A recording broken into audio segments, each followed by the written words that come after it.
But I'm like, but what about my life? I'm about to be killed. And what are you guys going to say when I'm in a casket? What about my life? Yes. You know, that's a book title. I might steal that from you. Yes. What about my life?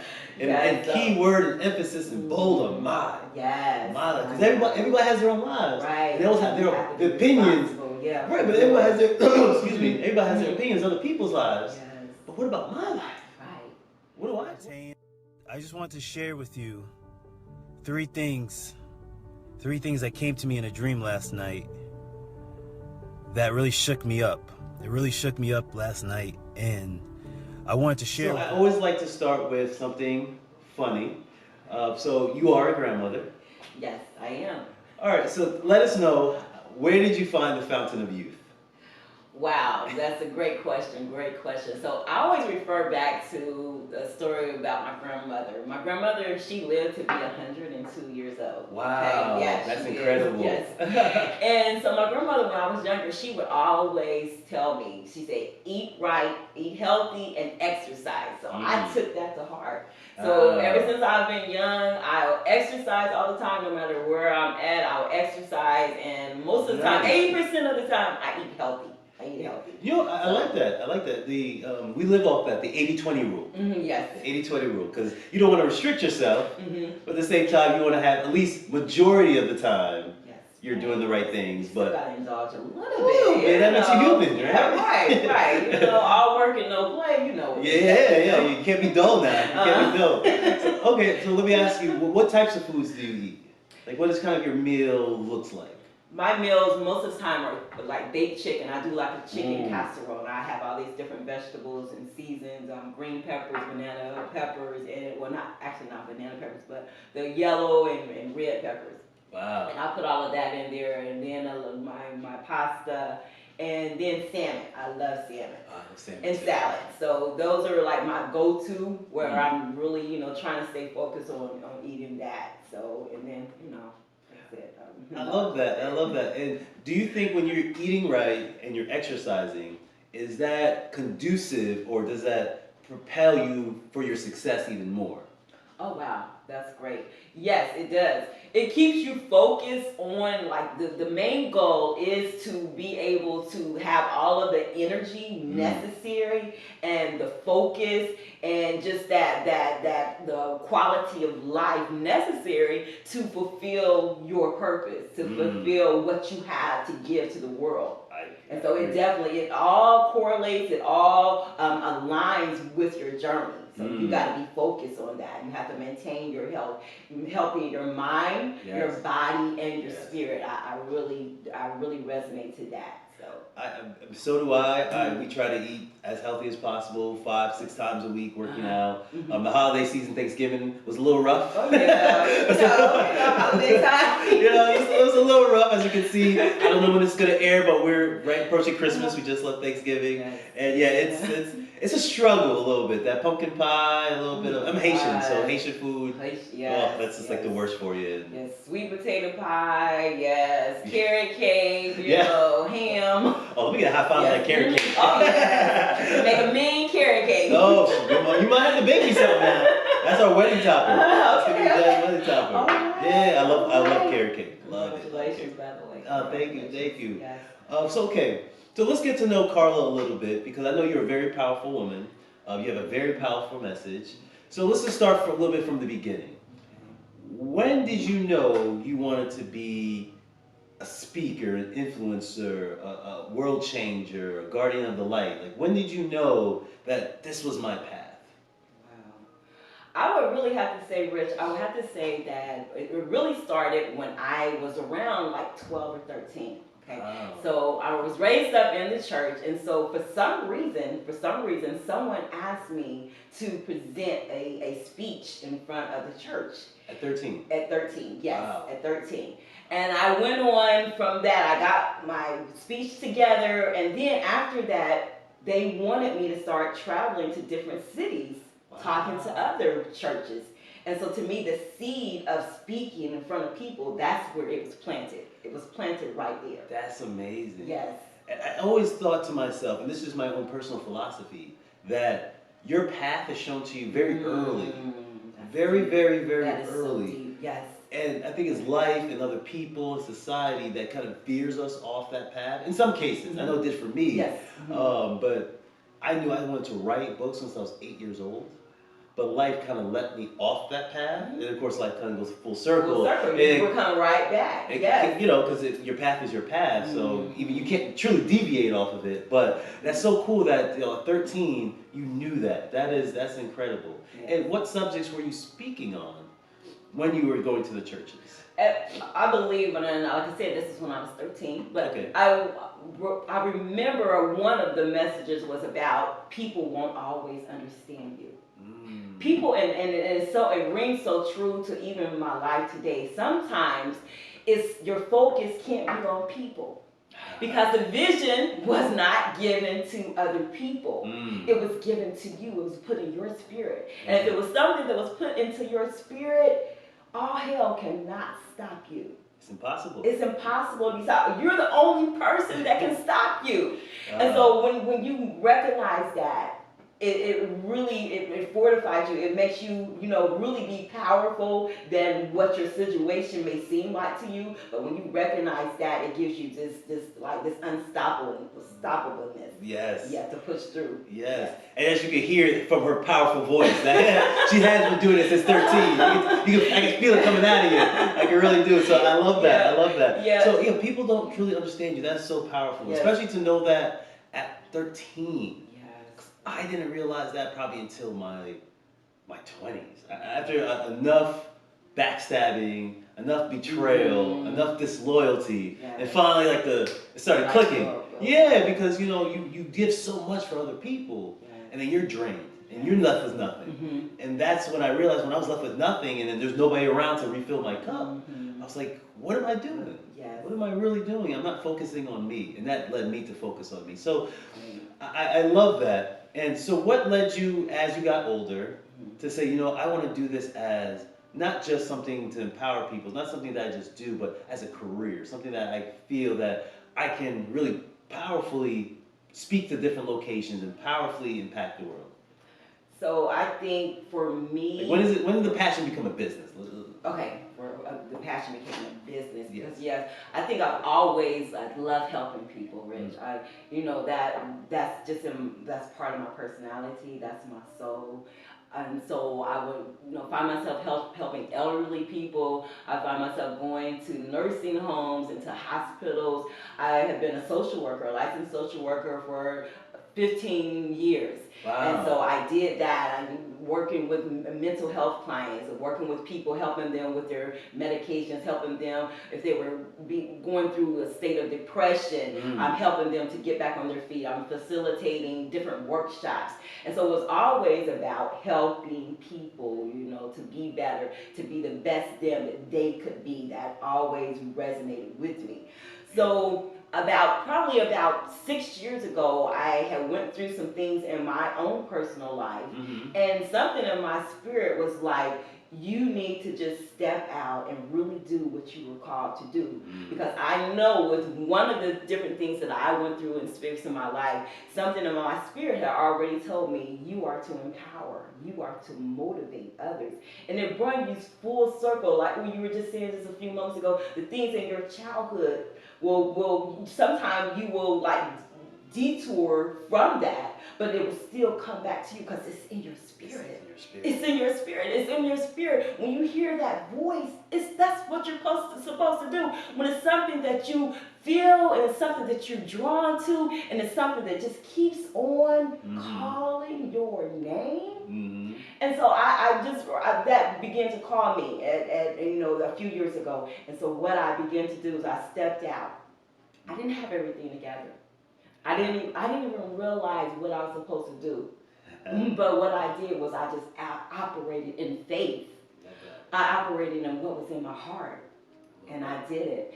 And so I began to work with women's program. There was a women's program, alcohol and drug recovery. Some of the women were court ordered to be there. And some of the women just wanted to be better in their lives. And so I began to work with that program. I began to work with programs, battered women's programs, where I and my kids had stayed there a few years back when they were younger. And we stayed there, and that program helped us in so many tremendous ways. That program provided me and my children clothing, and they fed us 3-course meals, and they provided us with counseling and activities, and it was just an outlet for us on that path, that journey that we were going through, that season we were going through at that time. They were a great help to us. And so I began to work with them and talk to the women there. I know your pain.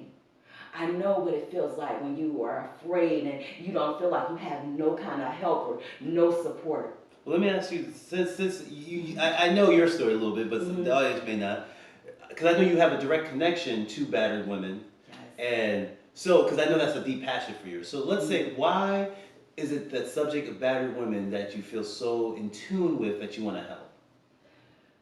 So my story really started when I was living in an abusive marriage for years. How long were you married? I was married for 12 years, and he's the father of my 5 children.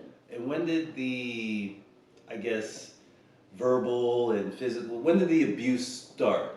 All 12 years, or like sometime in the latter parts of the years, or like when did do you think the abuse started? When you started feeling like, hey, maybe this not be the right place for me? Well, let me tell you this part first. Okay. Now, it started, me and my husband at that time, we had been dating for like 3 years, and we met in the church. And I just knew this was a match made in heaven, Rich. I really did. I was like, watch. I know there's a lot of people. He a church goer. He loves the Lord. Watch that, because there's some in the good book they call it hypocrites. Yes. Hypocrites, yes. which is another term meaning hypocrite. Right. And some people, they say some things, but your actions speaks way more loud than your words. Yeah. Way more loud than words. So I think that's very important for young women to say, hey, I met him, he in the church. I know watch him though. Right. Yes. But, you gotta give it some time to see what they're really about. Absolutely. So but you did it 3 years and you didn't see any indication. No red flags. No red flags for that. And I know, that seems just like, unheard of, but that is the way. I didn't see any red flags. There was never a time where he abused me verbally or physically. Wow. And so, we dated, and I just really thought that this was really good. We talked about God, and and he not only treated me good, Rich, but he looked good. I love me some him. I like he looked good. He's a man of God. I can't go wrong with this. I cannot go wrong with this. Hey, I'm gonna tell you, the devil's in the good-looking ones. Oh, now. yes. Just be. It doesn't mean anything. It doesn't mean nothing. It doesn't mean nothing. Trust, I remember the woman that probably went through the most turmoil she was fine. She was fine. Beautiful. Oh yeah, my father saw it. He said, everything. My father was like, man, how'd you pull that? And she was fine. But oh man, aloof emotionally. Put me through the ringer. Basically was using me the whole time. Yeah. But I was so puppy dog eyed from it. Caught up in that look. Yeah, caught up in that beauty and that Coke bottle shape. I surpassed the personality. I'm like, oh, she fine. Let me get with her. And I went wrong. And I learned my lesson from there that looks is not everything. It's the heart of the person that really matters the most. But continue. So 3 years, no red flags. No red flags. You look good. You look good. You tall, handsome. Yes, I love it. all of the above. Okay. Everything was good. And so, Rich, we decided to get married. We decided to get hitched, and I just knew I just knew that this was good. We started our married life together, and I had so many high expectations. This was the man that we were gonna be married to forever. Yes. And so we got married, but I didn't realize that he had a deep, dark secret. Have you ever known someone that had a deep, dark secret, and you didn't find out till after the fact? After the fact. I can't think of anything personally. But continue. This is intriguing me. So he is a deep dark secret, and so one day we were getting ready to go somewhere, and I got into the car. I was waiting for him. He was still inside the house, and he was inside the house, and he came outside the house. He locked the door, but he didn't realize he left his key inside the house. He locked his key inside the house, and at this point he became very frustrated and angry and perturbed, and I'd never seen this side of him. So he begins to walk to the car, and he walks to my side of the car, and I'm not really thinking of it and nothing of it, and he opens up the door, and to my surprise, he yanks me out of the car. He yanks me out of the car, he pushes me up against the car window, and he begins to choke me. Wow. Now, can you imagine how I must have felt? I had never known anything from him, but love and kindness and treating me like a queen. Yes. But now he's in a violent rage against me. Wow. And then he must have thought someone was watching him, because then he pulls me over to the side of the house where no one could see him, and he begins to choke me again. Now, previously, before this happened, was there any type of argument? Was there Nothing. like a little fight, snarky Nothing. comment? We were getting ready to go somewhere. We were getting ready to go somewhere, and I was just, sitting and waiting in the car for him. Yeah, so it was just like... Yes. Wow. It was because he became frustrated that he locked his key in the house. And he had to take it out on something. Yes, exactly. Wow. And a lot of times that's how your abusers are. They can be very, just focused on, because they're feeling the inconvenience, they'll take it out on you, because you don't pose a threat to them, and so they can just let their anger out, and so yeah. So that's kind of like sad to say that was like one out of many. And so I lived in that fear for years. Wow. I lived in shame and fear for years. So let me ask you this: when that incident, how many years into your marriage did that incident of the yanking out of the car and the choking? Like, how many years of marriage were you? It started kind of like in the beginning. Wow. So maybe within your first 2 years. It was in the beginning. And I mean, a lot of times I felt, when I say that in my book, I say that I felt so like stupid, because I was like, why did I allow that? But sometimes when you're raised a certain way, I was raised in a Pentecostal church. I don't know if you guys have known anything about Pentecostal, but you're taught that you do not get a divorce. Even when I went to my leaders, I went to my leaders, I was told, we're going to pray about this, and God is going to bless your marriage. And so I was taught that way from a child, and so I was like, okay, well, that's what my leaders told me, so that's what I need to do. And so I stayed.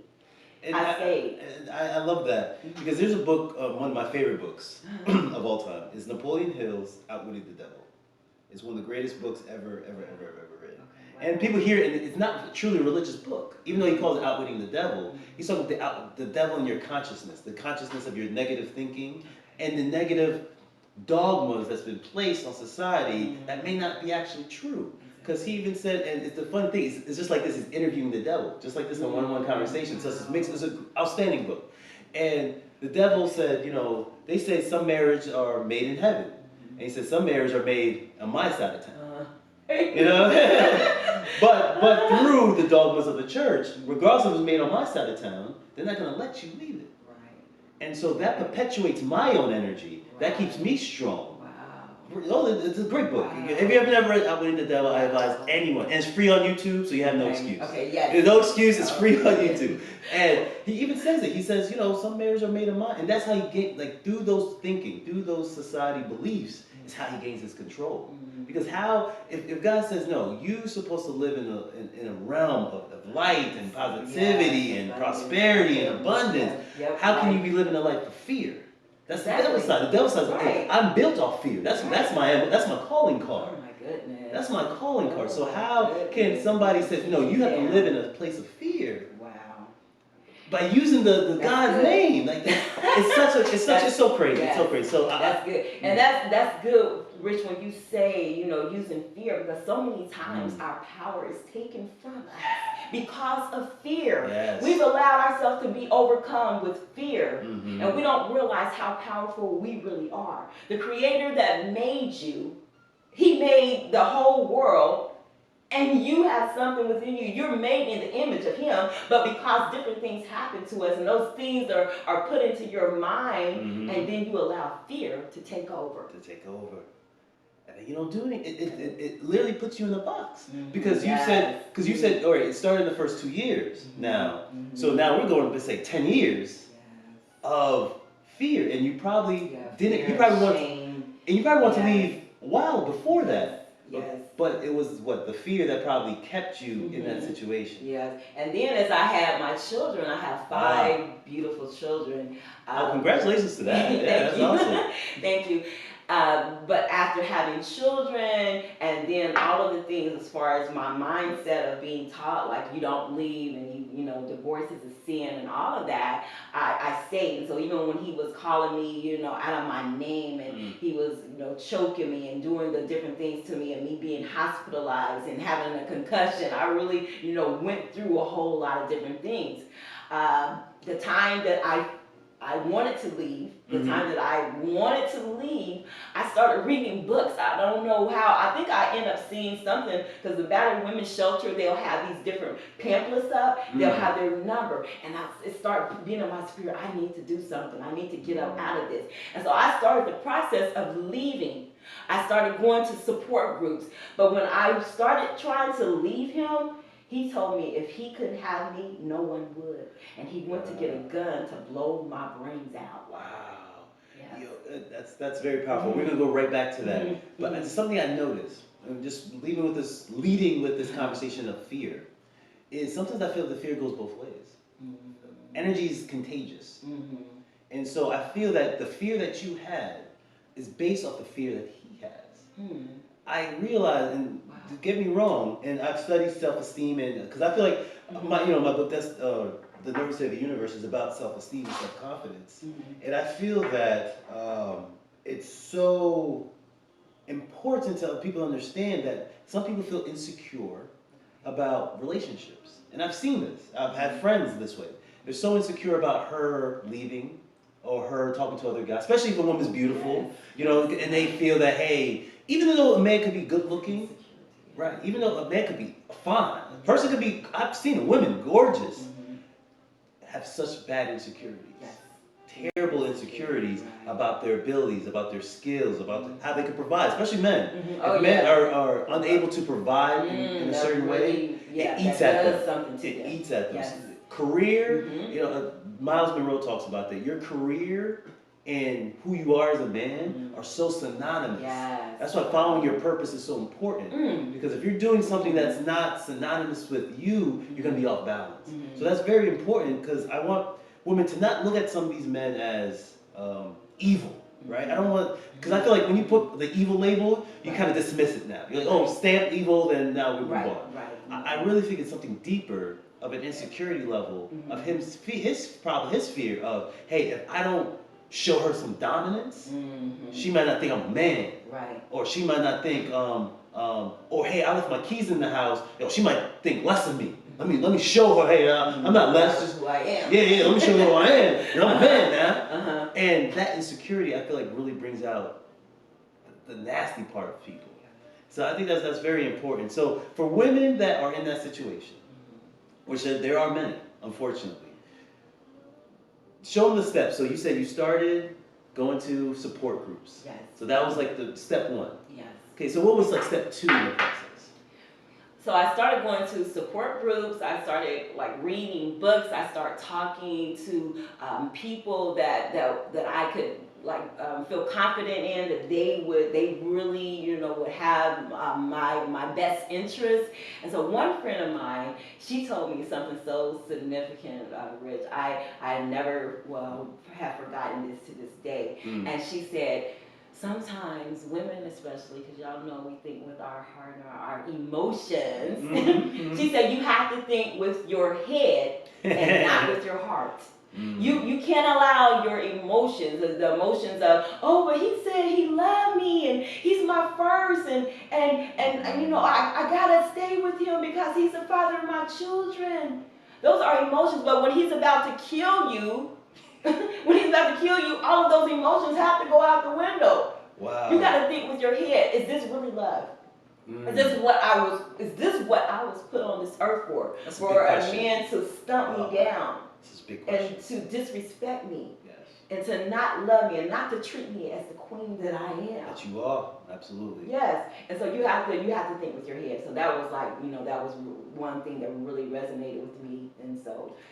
And just go back to what you were saying with him pulling out the gun, because I know that could be a very deterrent of, okay, I was gonna leave now. Yeah. This fool crazy. Right. So I might not stick around a few more years. So when he did that, like, what still gave you the you know, the power and the conviction to say, you know, regardless if he's threatening my life, I'm still gonna grab my kids and go. Like, what was in you that made you make that tough decision? That's deep. It was a lot of fear going on, and it was crazy because at the time when he went to get the gun, we were at his parents' home because his parents was the one who had all the guns.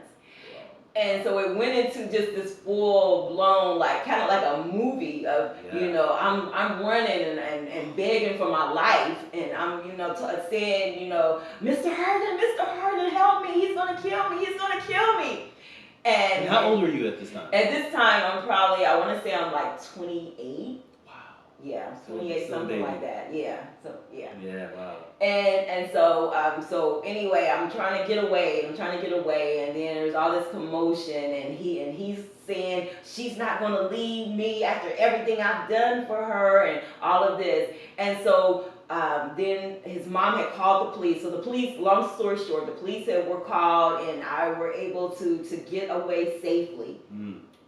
But something, I believed it because I kept on going to the support groups. I kept on just having the energy. I have to do this, and I was at this point I was linked with Battered Women's Shelter, and so they had made a safety plan for me, and so I knew what I had to do, and so I kept on. I think it was just about I had this courage that I'm not supposed to be treated like this. Yes. I became confident, so instead of having that timid or that low self-esteem, I started having the esteem of I deserve better than this. Yes. And that's what propelled me to keep on going. Even though my life had been threatened, even though all kind of things had happened, people were talking and people were like knowing my business at this point. It was all kind of things going on. Even though I was still having my 5 kids, embarrassment, not knowing how I was going to survive. I even had family members tell me, well, the kids, they need their dad, and you know, he's a good father to the kids. But I'm like, but what about my life? I'm about to be killed. And what are you guys going to say when I'm in a casket? What about my life? Yes. You know, that's a book title. I might steal that from you. Yes. What about my life? And key word and emphasis and bold on my. Yes. My life. Because everybody has their own lives. Right. They always have their opinions. Yeah. Right, but everybody has their everybody has their opinions on other people's lives. Yes. But what about my life? Right. What about my feeling? What about my caring? Yes. What about my feeling? And I love that. And it's not about being cocky. It's not about being conceited. It's not about saying, being selfish. But you are in a permanent relationship with you. And so you have to make those choices to like, what's my life about? And I need to make these choices that's going to help me in my life to propel me to the highest energy of my soul. I love that. Because people think there's 2 ways of looking at selfish, right? Yes. I like there's selfish, where, okay, yes, you want and you don't give.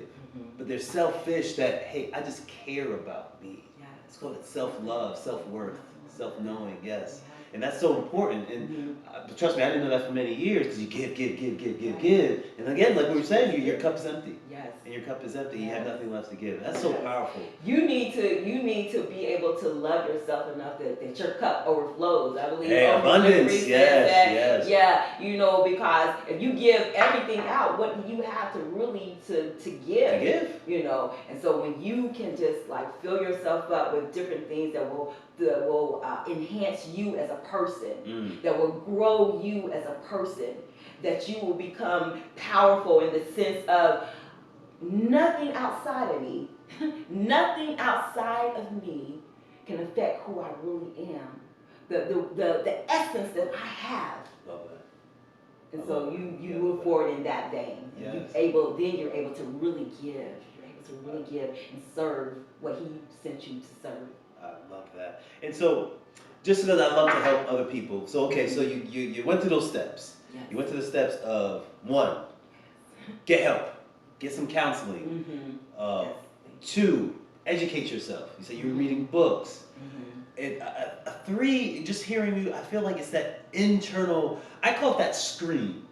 I'm trying to word it correctly, and I'm still trying to articulate it well. But I feel like people have an internal scream of that.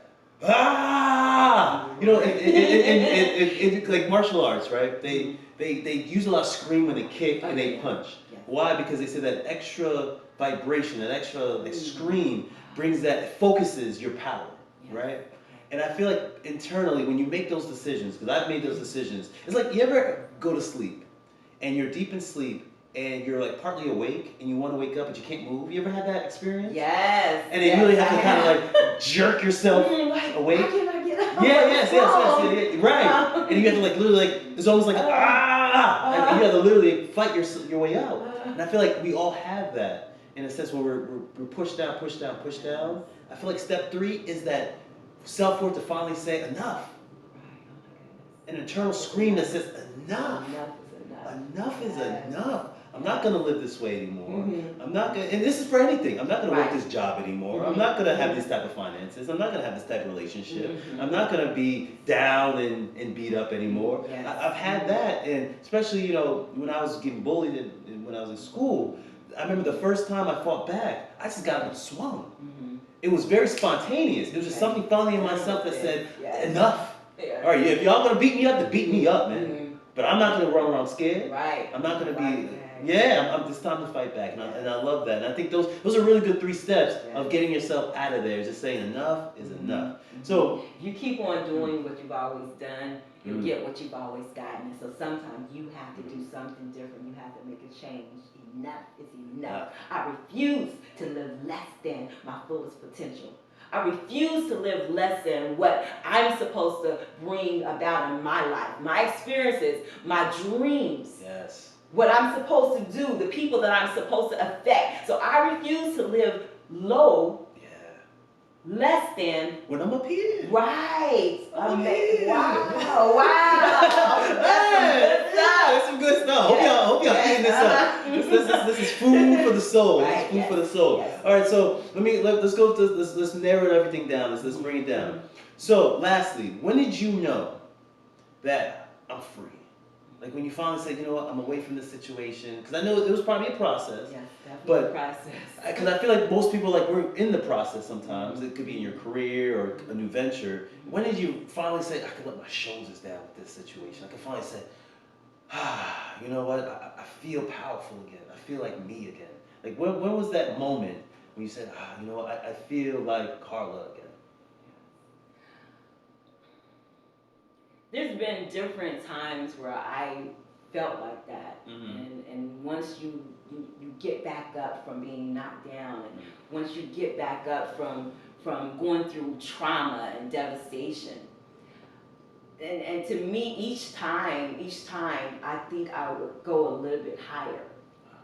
With each circumstance that has happened in my life, it's about growing a little bit higher. Because I think we never stop learning, you know. It's eternal. Yes. So you just keep on going. And the thing about it is about not quitting, never giving up, never quitting. So to me, the freeing part, I can say from right now, from where I sit right now, is really it came from not caring about what someone else thought about me. Oof. Yes, you can't be focused on what someone else thinks, their opinion of you, what they say, if they respond to you or not, how they react to you. It has to be a trueness in your heart. Yes. To thyself be true. To thine own self be true. Be Yes. true to who you are. Yes. Be true to who you are. Yes. And when you do that, It's like, yes, it's free. It's so free. It's so free. Yes. And just to even piggyback that off a little bit is, I feel like the universe is a spiritual being, right? It's a being, but it has mechanical operations. And I feel like when you make those certain decisions, I feel like the universe starts working. Alignment. Yes. Alignment. It feels like it starts working. It's like, okay, now you're ready for what else I got to bring to you. Yes. Now you. So true. So yeah, true. it feels like you find when you open up and you expand. It's like now you have more room for the universe to start filling in. Wow. I've noticed that in my own life. It's like when I was restricted, I was asking for stuff wasn't happening. But as soon as I started letting things go and I started becoming more free in myself, it's like I was leaving more room for the universe to kind of fill in those gaps. Exactly. And I love that, and that's so powerful. Yeah. You have to not listen to any people say, and that's the part with the nerves saying the universe is, your self-esteem is not based on other people. Okay, Carla, and you have such a very powerful story, and I love it. I love it. And I know a lot of women and men can benefit from your knowledge and your experience. So how can anyone looking to find you can find you? So I want you guys to go to Motivated to Win, motivatedtowin.com. Go to Motivated to Win, contact me today, and I will be able to work with you. Now, Envision Your Success is about just being able to use my skills and my experiences to help people have a different positive outlook on their life, and to be able to ignite some changes and transform their thoughts and their mind to become unstoppable. I believe that you have something within you that's worth looking into. And so I want you to go to motivatedtowin.com, motivatedtowin.com. And are you on social media? Yes. You know us millennials, Yes. we gotta social media. Yes. So you're gonna go to Carla Nisi Wilson Squire. I know that's a long. Carla Wilson Squire. You'll go to that, and you'll be able to find me on the Facebook, on Instagram, on Twitter. And please check out her powerful speech on Power of Self Live. And Cuz, how was your experience of Power of Self Live? How did you like it? It was great. It was definitely a different way to be able to utilize what I love to do. I felt like so much energy with that. It was something that was like, I'm here to impact lives. Yes. And it gave me that opportunity, it gave me that platform to be able to do that. And a lot of different people came up to me and said that really resonated with them. So that in itself, it just really fuels me to keep on moving forward. You know, I want to make a difference. It's not about just being on a platform. You know, I don't care anything about just like, oh, just look at me. I want to be able to impact lives. Yes. And so that you will be able to realize that you are powerful and that you have such a wonderful purpose in life. I think everything serves a purpose. This chair, it serves a purpose. When we sit down, its purpose is to hold us up. It's serving it right now. It's serving its purpose. Yes. You know, the pen that you use, it serves a purpose. It's for you to be able to write your thoughts down. And so everything serves a purpose. And I believe that you have a purpose in your life. So never stop, never quit. I believe in the power of you. Amen. And I appreciate everyone taking their time to come out today to this great interview with Miss Carla Wilson. Again, my name is Rich Fontaine. Please check us out at Power of Self Entertainment on any social media platform. We're on Median, YouTube, Facebook, Instagram, and we want to inspire the world. That's our motto: is inspire the world. So we bring powerful people on just like this to help relay that message. So Carla, thank you so much for coming out today. We'll appreciate you. And please check her out. Go to her website. MotivatedToWin.com. This is a great young man. I really appreciate you so much, Rich, for everything that you do to empower and to use your talent and your skills and your gift to make a difference in this world. I really do. Thank you so much. Thank you. Thank you, guys. Have you. an awesome Christmas. Awesome Christmas. Bye. All right. Bye-bye. Rich Fontaine. I just want to share with you three things that came to me in a dream last night that really shook me up. It really shook me up last night, and I wanted to share with everyone because some people may be going through some tough times. Some people out there may have a conundrum where they don't know what to do or how to proceed. And I truly believe these items came to me to share it.